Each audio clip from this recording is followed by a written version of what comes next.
প্রিয় দর্শক, দোয়া কুনুত সম্পর্কে গুরুত্বপূর্ণ কিছু মাসআলা। হুজুর, আমি দোয়া কুনুত পারি না বা আমার বয়স বেশি, তাই মুখস্থ হয় না। এখন আমি এ নামাজ কিভাবে আদায় করব, অর্থাৎ বেতেরের নামাজের দোয়া কুনুত আমি কিভাবে পড়ব? উত্তর, তাহলে দোয়া কুনুতের জায়গায় নিম্নের দোয়াটি পড়বেন।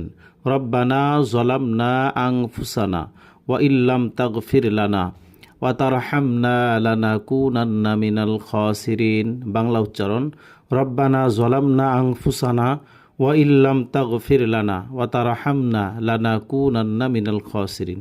যদি আপনি এই দোয়াটিও না পারেন, তাহলে 3 বার এই দোয়াটি পড়বেন, আল্লাহুম্মা গফিরলি, আল্লাহুম্মা গফিরলি। অথবা এটি না পারলেও ইয়া রব্বি 3 বার বলবেন।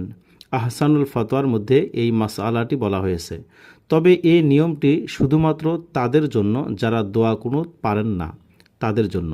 আমাদের সকলের উচিত দোয়া কুনুত মুখস্থ করে নেওয়া।